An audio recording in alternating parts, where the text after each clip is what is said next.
C'est bon. Vos micros sont ouverts. Ouais. C'est bon. Ici. Ouais.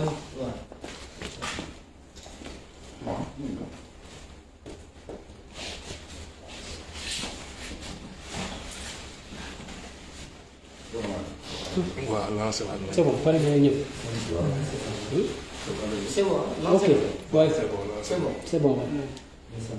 Gars, c'est bon. waaw c'est bon. waaw donc c'est parti. mbokk yi asalaamaaleykum ñu nuyu waa Sénégal yëpp di nuyu waa àdduna bi yëpp di nuyu aussi waa Casamance particulièrement ville de Ziguinchor bi nga xam ne yàlla def na may weer di souhaiter ñëpp une bonne fête de Tabaski muy l'une des fêtes les plus importantes ci Sénégal ak ci àdduna di leen ñaanal di ko ñaanal suñu bopp ñu fekk ko ak yu bëree bëri te mu ànd ak barke ànd ak wërsëg ànd ak wér-gu-yaram waaye ànd ak jàmm surtout ndax lu waaye am tam jàmm rek je crois que am na ci manqué yu bëri di wax tamit ni fête bi ni mu waroon neexee en tout cas ci ñun neexee ko noonu parce que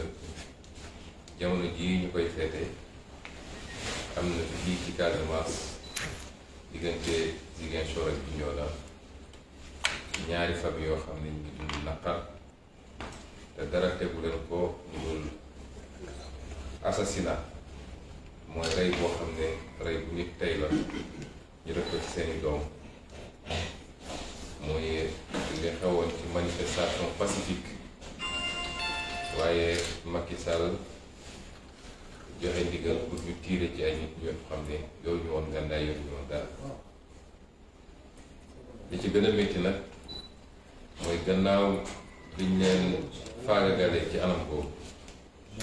ba jamono ji ñu toll seeni mbokk mënuñoo jot ci seeni néew pour mu leen denc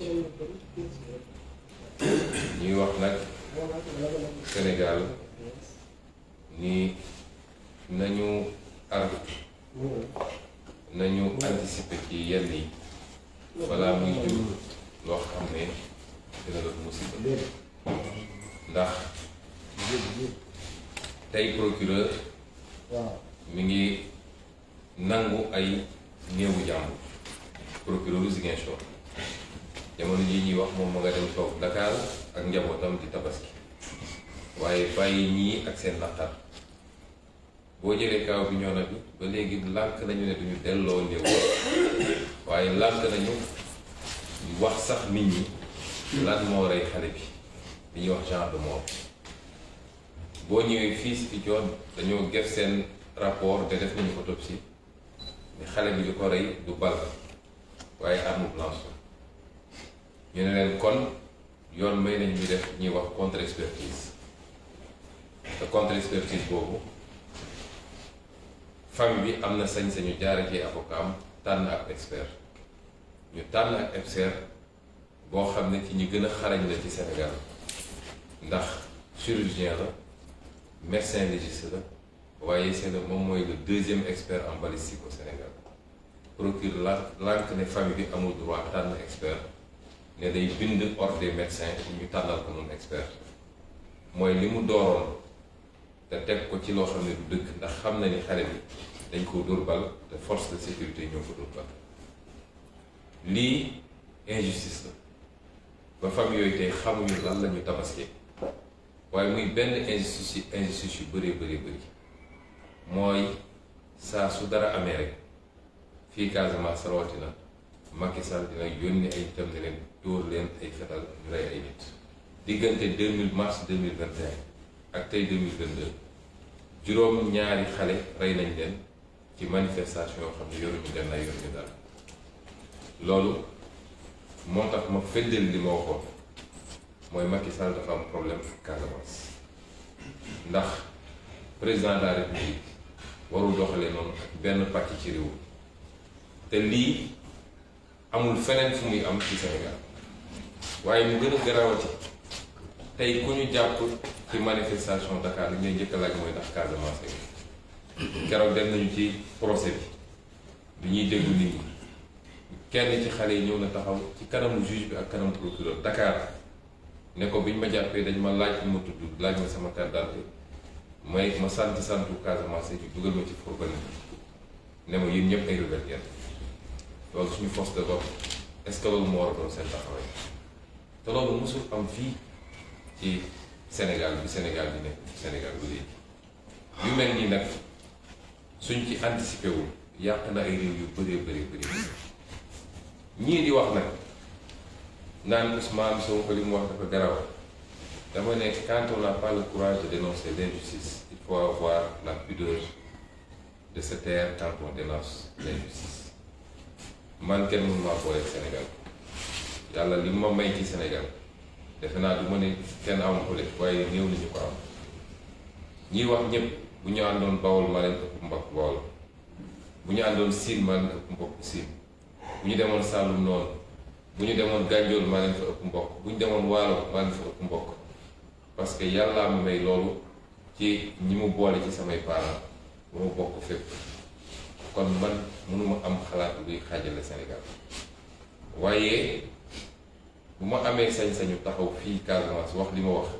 te doo dégg benn voix autorisée bu Casamance bu ne d'accord ma ak Ousmane Sonko c'est parce que dafa doon sentiment bu profond fi bu nit ñi di dund stigmatisation bi te lépp ci nguuru Macky Sall moo tax Sénégal yépp laay woo muy kuy Fuutaanke kuy Saalum Saalum kuy Bawol Bawol kuy Siin Siin ak foo bokk ne ñëpp jóg taxaw jàpp loxo Macky Sall ci lii mu commencé te instrumentalisation politique moo ko ci tax a jóg ndax dafa njëkk a commencé ci nedd ku bandum bëgg a gëmloo Fuutaanke yi ni ñoom dañu war a ànd ak moom ci kaw waaso et non pas ci kaw programme mu jógee nord nag daal di cibler le sud li may wax nii ku ñëw Casamance wëral fii lépp nga def sa sondage di nga xam ndax def du doon sentiment global baat boo dégg mu jib wax sa bànn mooy ñi ànd ak Macky Sall te poñetu àdduna poste yi ñu leen jox moo tax ñooñu nag li ma leen wax mooy nañu lekk li ñuy lekk te noppi ndax doo dégg mukk ñu ne yu mel noonu am na Casamance ñu ñëw taxaw ci kanam wetu population yi ma saw leen wala ñu dem Macky Sall mi ñu àndal ñu wax ak moom ne ko bàyyil doomu Casamance yi ngay rey loolu nag dafa war a jeex ñun Casamance ay mbokk la ñun ñëpp loolu la ñu xam suñu wax Casamance buñ ko ramalee ci benn ethnie waaye dañ koy yaatal fii am na quartier bu tudd Alwaar samay maam alpulaar yi ñoo ko fi sànc boo fa demee ñoo ko ëpp soo demee ay quartier wala quartier yëpp sax boobu nu mu tasaaroo di nga fekk Mankaan di nga fekk Manjaak di nga fekk olof di nga fekk séeréer di nga fekk keneen ak keneen loolu fii rek la am ñun amuñu problème yooyu waaye nag dañu jàpp ni am na loo xam ne bu ñu ko seetaanee ba mu egg fenn fi du baax ñun mënuñu nekk régionaliste parce que ku am yaayu Bawol am maam Fuuta am ay nijaay fépp ci Sénégal mënoo am loolu te suñu yéene mooy diriger Sénégal man diriger Casamance tax maa jóg diriger Fuuta tax maa jóg diriger Dakar tax maa jóg président de la République du Sénégal laa ñaan yàlla mu def ma ko bu ko defee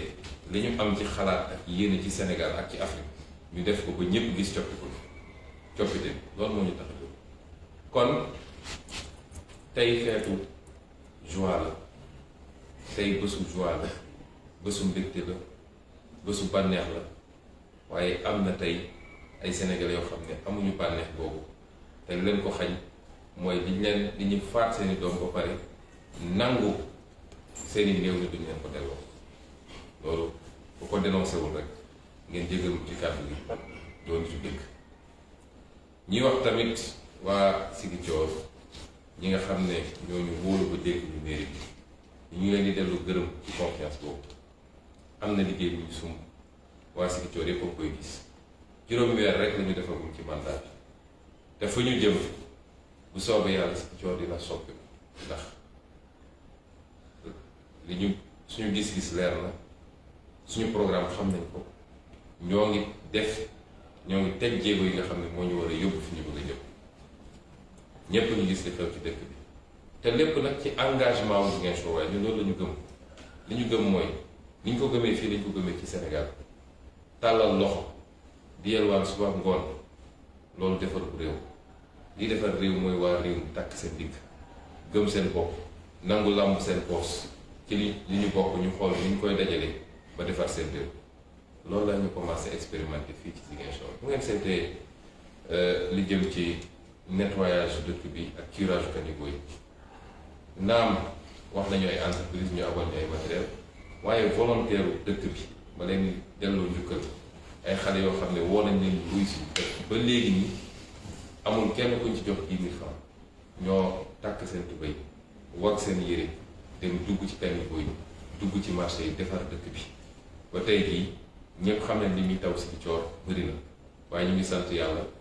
bi mu commencé taw ba léegi kenn déggul ni inondation amagul ñu ñaan yàlla mu continuer noonu lañ ko fas yéene def ci leneen ak leneen ak leneen ba nga xam ne ñun waa dëkk bi ñooy defar suñu dëkk loolu mooy suñu gis-gis ci Sénégal mooy suñu gis-gis ci Afrique tàllal loxo la nga am ci alal nga seetaan ba tubaab bi ñëw jël ko wala quoi tàllal loxo ñu lay lebal nga tabax quelques ponts quelques yoon ñu naan félicitation te bor ba war a fee des suñuy sët ak suñuy sëtaat di ko fay loolu bokkul ci suñu gis-gis ci politique suñu gis-gis mooy alal gi ñu yàlla jox nañ ko téye d'abord ci or ci pétrole ci zircon ci leneen ak leneen gannaaw bi ñu ko téye ba mu dëgër ñu xool nuñ koy liggéeyi ba mu baax bu loolu weesoo nag ñu xool nuñ koy séddalee ba Sénégalais bu nekk am ci wàllam loolu mooy suñu gis-gis ci politique tey mairie bu ndaw lañu yor foofu lañuy commencé waaye nag bis bu ñu yàlla wóoloo ko dénk bi noonu lañ ko bëgg a doxalee téye d'abord suñu alal bu mu dëgër yor ko ci yorin bu rafet ba détournement du am sàcc alal du am waaye nag fexe ba ñëpp jot si loolu mooy suñu programme toujours ci Ziguinchor li may wax mooy tappal yi fi daan am jeex na man dama di maire boo xam ne neexaluma kenn population yi ñoo ma fal pour ma defar dëkk bi ci loolu laay liggéey nañ ma ko sante it dafa am ay règles yoo xam ne dañ ko tëral règles yooyu du ma ci mus a wàcc du ma ci mus a wàcc ku yaakaar ni yiñ doon def di def ay fausse facture dem commander ay ceeb rocc fekk xaalis bu ngay jëlaat ci suuf di ko distribuer wala def ay montage pour génne xaalis di ko distribuer nit ñi loolu du am ci man moo tax ñi yaakaar ni mun nañ def chantage su ñun yóbboo ñu dem tëddi nelaw ñi nga xam ne ay politiciens ñoo ne seen gannaaw di leen monter ñu foog ni mën nañu def pression man du ma politicien bu ñuy def pression wala bu ñuy def chantage coow bi am ci dëkkuwaayu étudiants yi bi ñëwee fii dañoo fekk loolu ñu ne dañ ko wéyal parce que rafet na bi ñu ci étudiants yi interpellé dalal naa leen ñu waxtaan ñu ne ñoom année passée 2021 boobu doonuma maire am na loo xam ne maire bi fi nekkoon mënul woon fay ñoom ñu dem ci beneen acteur politique mu yëkkati xaalis fay léegi nag xaalis boobu la ñu bëgg ma rembourser rek may leen yéen xam ngeen ni enseignement supérieur du ci compétence mairie mairie préscolaire ak élémentaire mooy compétence donc mairie bi amul sax obligation pour defal leen waaye sama prédécesseur def na ko ma koy rafetlu ndax yéen ñëpp doomu Ziguinchor ne dañ leen di jàppale ci noonu ñu ne dañ ko wéyal waaye yow ah munoo jënd xaru tabaski chaque année benn waaye ñëw jënd xar tabaski may la ba benn at mu ne la mu aw moom lu ma jëndee xar tabaski keneen jógee fa la jëndal la xar tabaski weesu nga dellu si ne ko léegi danga may rembourser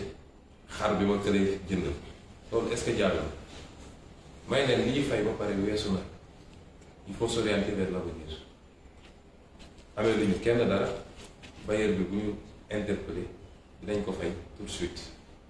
ci sa trimestre semestre bi nga xam ne moo dul parce que par 6 mois lañ koy fay kon loolu lan moo ci war a andi coow néew ñu leen bu ñu leen fayal loyer bi nañ ko fay man du ma def trésor ay faux mandat pour génne xaalis liquide di ko jox ay étudiants loolu du musa am mandat la ñuy def sur la base d'une facture d'un bailleur ñu fay bailleur bi man noonu lay fonctionner te facture boobu moo ko fi andi moo tax chantage boobu ci doon essayé def pour ñu yëkkati 5 millions jox leen ma fekk waxaat ko fii léegi moom mos a yëkkati 5 millions en espèce di ko jox ay étudiants ñu dem ci ko séddu bi ñu ne ñoom dañoo bëgg a defar ay nids superposés dama leen ne andi leen débit bi mairie bi xool nu mu leen di jàppale ngeen def nids superposés waaye xaalis lu mu ko génne di leen ko def waaye nag comme ñu ngi bëgg a andi coow décision bi ñu jël mooy bind naa le bailleur ba pare jaare naa ko par huissier le 2 novembre le contrat bi di jeex bu soobee yàlla le 2 novembre dañuy résilier contrat bi parce que amuñu benn obligation pour donner un numéro à des étudiants dinañ seet nag les étudiants les plus nécessités ñi nga xam ne ñu ngi ci ay jafe-jafe dinañ leen jox dans le cadre des aides sociales des bourses yu leen di jàppale foofu ñu nekk ci Dakar yeneen étudiants yi nga xam ne jëloon nañ leen logement muy Bambey ak Saint-Louis dinañu continuer fay les logements ni ñu ko doon fayee loolu parenthèse bu ndaw rek la woon ndax samay collaborateurs leeral nañ ko ba pare waaye dama bëggoon rek wax nit ñi ni ma koy defee fii laa koy defee bis bu ñu yàlla dénkee réew mi man du ma ko ñuy def chantage du ma ko ñuy menacer dawuma ci gannaawu électeur ba tax may def dul yoon tant que je serai maire de Ziguinchor les procédures seront strictement respectées fi may daanelee nag mooy lancer un appel aux Sénégalais de tous bords parce que le Sénégal est en danger il faut que nit ñi xam ko le Sénégal est en danger te li andi danger bi mooy li ñu amoon ci base équilibre social depuis 10 ans maintenant c'est compromis parce que mosuñoo gis ci Sénégal ñu instrumentaliser comme ça discours boo xam day dem ci diine wala dem ci xeet wala dem ci région te loolu mu ngi xewee ci Macky Sall le Sénégal est en danger parce que am nañ fi président boo xam ne constitution may ko mu def ñetti mandat waaye ñépp xam nañ léegi ni dafa bëgg a def ñetteelu candidature yéen ñépp gis ngeen déglu document bi ñépp publié mu tasaaroo ci àdduna bi yépp mooy dem na jël benn cabinet américain di ko fay xaalis bu dul jeex ci suñu xaalisu réew ay milliards la koy fay pour kooku wër àdduna bi dem wax ak président yi dem wax ak milieu d'affaires yi ci àdduna bi pour convaincre ñooñu ni moom Macky Sall war naa def ñetteelu mandat parce que candidat bu baax la waaye convaincre ñooñu ni Ousmane Sonko ak keneen ak keneen ci opposant dañoo bañ occidentaux yi dañoo bañ intérêt étranger yi ay terroristes lañu ay lii lañu ay lël lañu kon moom yéeneen gi amatul lam-laame ni dafa bëgg a forcer pour am ñetteelu mandat li Sénégalais yi bañaloon Abdoulaye Wade ba ay bakkan rot ci te ñépp xam ni buñ ci tollee ba mu def ko mën na jël fitna bu rëy ci réew mi dana ko jël sax moo tax appel bi may lancer Sénégalais yi mooy loolu mun nañ ci musal suñu bopp Sénégalais yi lay waxal loolu mën nañ ci musal suñu bopp naka lañ ciy musalee suñu bopp mooy tey jii la campagne électorale commencé bu soobee yàlla le 31 la ñuy wote bu Sénégalais yi wotee massivement pour opposition bi rawatina nag liste bi ma bokk man muy Yewwi Askan Wi def intercoalition ak Wallu bu ñu wotee massivement pour ñooñu ni ko waa France defee ba Macron tey amul majorité bu ñu ko defee ba Macky Sall ñàkk assemblée nationale coowal ñetteelu mandat jeex na Sénégal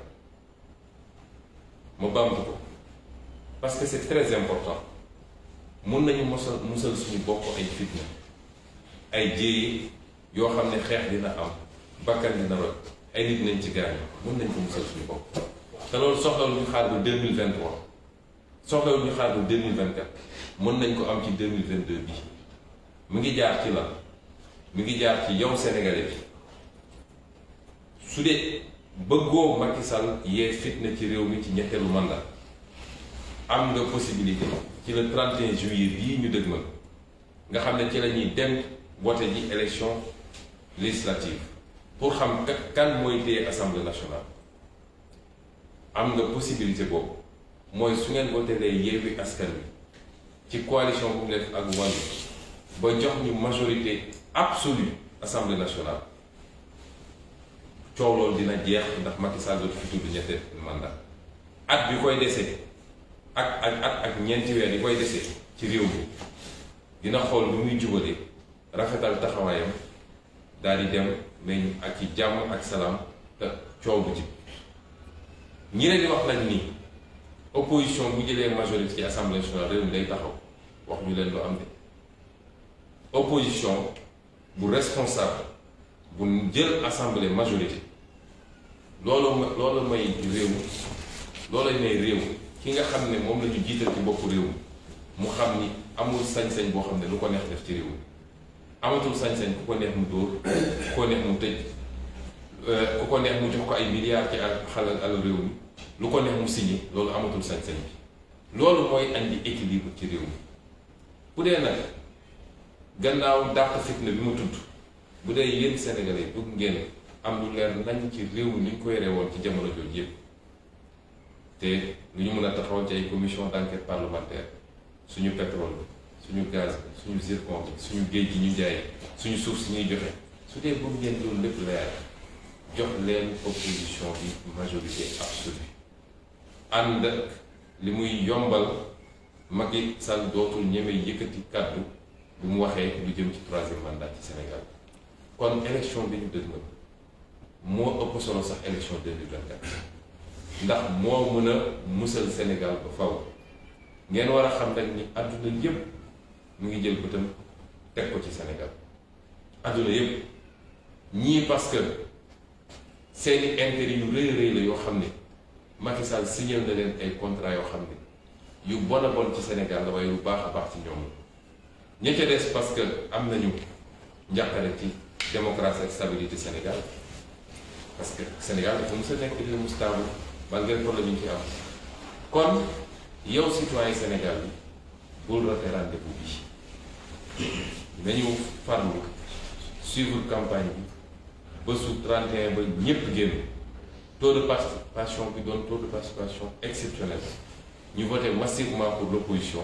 loolu mooy jàmm Sénégal loolu mooy andi stabilité définitivement ci réew mi lii lañu bëggoon waxtaane ak yéen mbokk yi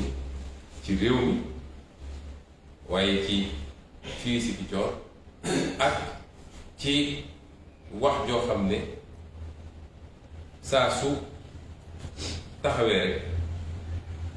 dañuy bëgg a fexe ba créer benn dossier bu bees ci Ousmane Sonko may wax nag ni man kenn mënu maa booleeg Sénégal man ak Sénégal mooy jën ak géej gi man fu ma dem ci Sénégal sama kër la fu ma dem Sénégal sama région la ethnie boo jël Sénégal sama ethnie la loolu yàllaa ma ko may kenn mënu maa booleeg Sénégal waaye nag ni ñu bëgg a fexee ba téye làmmiñu nit ñi ba kenn du ñeme wax ci problème yi am rawatina fii ci sudu Sénégal bi loolu jeex na ci Sénégal saa su dara amee rek ñu war cee wax dinañ ci wax te dinañ ko wax ni ñu ko war a waxee ñuy woo Sénégalais yépp nag ñu gën a dëgër gën a jàppante bañ manipulation politicienne yi bañ ñi nga xam ne pouvoir jaral na leen lu nekk ñu dugg suñu diggante Sénégal amul waaso amul xiiro foo dem di nga fekk famille boo dem di nga fa fekk xeet yëpp ndax dañuy séyante suñu biir dañuy ànd suñu biir dañuy bokk di jëflante suñu biir loolu mooy Sénégal bu ñu nangu nguuru Macky Sall yàqal ñu ko ñu ngi leen di gërëm di leen sant salaamaaleykum.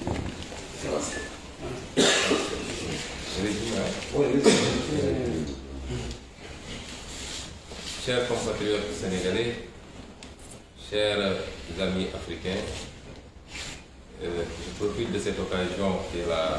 fête de la Tabaski pour vous saluer d'abord et vous souhaiter une très bonne fête de Tabaski. Certes, la Tabaski est une fête musulmane, mais elle transcende la communauté musulmane. Et au Sénégal, elle se fête de la même manière que Pâques, Noël et toutes les autres fêtes. La Tabaski et la Korité sont fêtées par tous les Sénégalais, quelle que soit leur obédience. Donc à tous les Sénégalais, musulmans comme chrétiens, à tous les Africains, je souhaite une très bonne fête de Tabaski. C'est une fête, et comme son nom l'indique, ça devait renvoyer à la joie, à la félicité, à la symbiose nationale. Mais malheureusement aujourd'hui, singulièrement ici en Casamance, il se trouve des familles qui ne peuvent pas fêter toutes les autres familles, pour la simple raison qu'elles sont encore dans un deuil non consommé. Il se trouve des familles dont les enfants, les fils ont été lâchement assassinés lors de manifestations pacifiques. Des jeunes qui manifestaient sans armes, sans même des pierres, et bien après la manifestation d'ailleurs, ont été lâchement assassinés par les forces de défense et de sécurité commandées par le président Macky Sall lui-même. Il se trouve que ça devient assez répétitif en Casamance. De mars 2021 à aujourd'hui, 7 jeunes ont été assassinés parce que simplement ils manifestaient ici en Casamance. D'autres ont été torturés, malmenés. Il y en a un d'ailleurs qui vient de sortir de l'hôpital, il a été gravement torturé. Cela est inadmissible, il faut y mettre un terme. Mais au-delà, ce qui se passe, c'est cette stigmatisation des Casamancés. Et quand je parle de Casamancés, ça va au-delà d'une ethnie. C'est seuls les ignares qui ne connaissent pas la Casamance qui pensent que la Casamance rime avec une ethnie. Vous avez toutes les ethnies condensées ici en Casamance. Vous avez des quartiers entiers qui portent, qui ont été fondés par des ethnies qui sont venues du nord du pays, du centre du pays pour venir s'installer. La Casamance est la région la plus cosmopolite, particulièrement la région de Ziguinchor et la ville de Ziguinchor. Et cette stigmatisation des Casamancés se manifeste par un ciblage lors des arrestations dans les manifestations. Je ne parle même pas de la Casamance, mais à Dakar et ailleurs,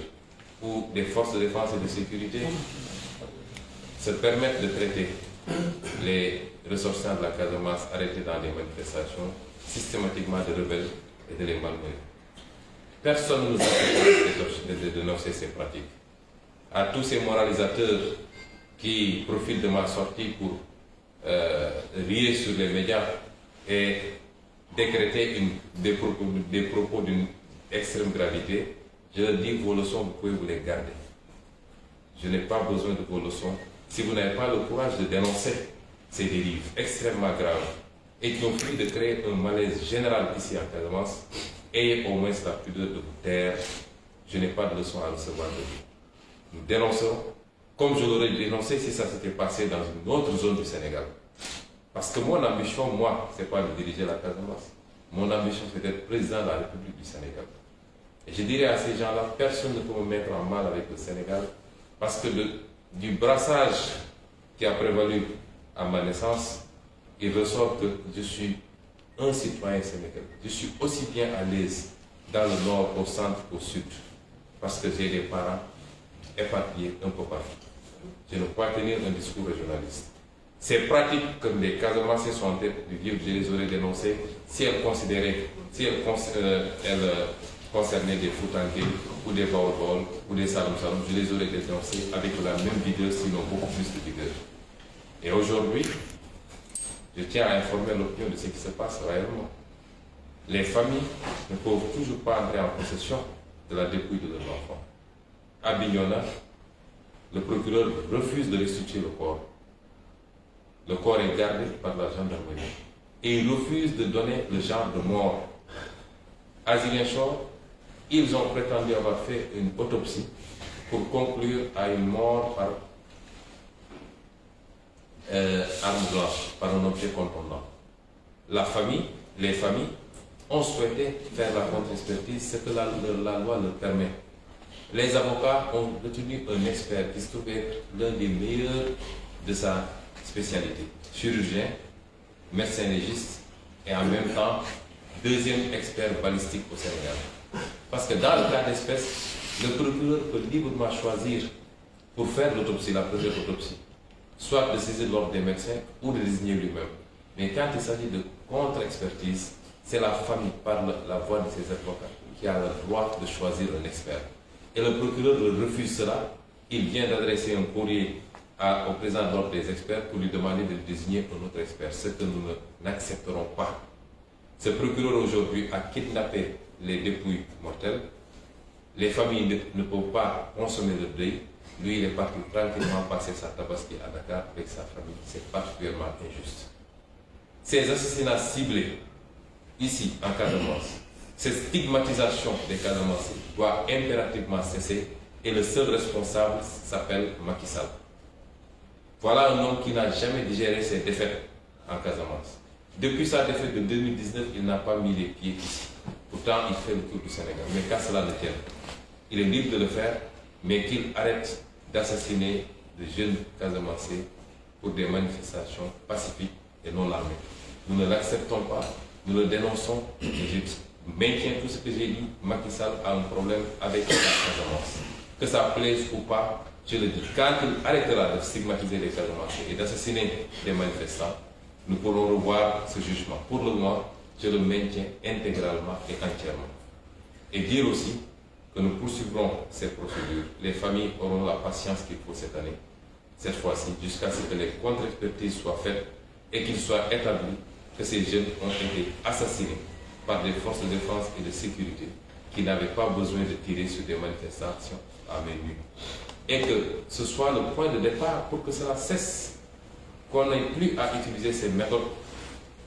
nulle part dans le Sénégal et particulièrement ici, en Casamance. Je voudrais dire également que, surtout aux politiciens locaux qui me traitent même de rebelle, je veux bien, ils n'ont qu'à consommer tranquillement le butin de leur position et de leur compromission vis-à-vis de Macky Sall et avoir cette fois-ci également la pudeur de se taire. Parce que quand vous êtes Casamancé,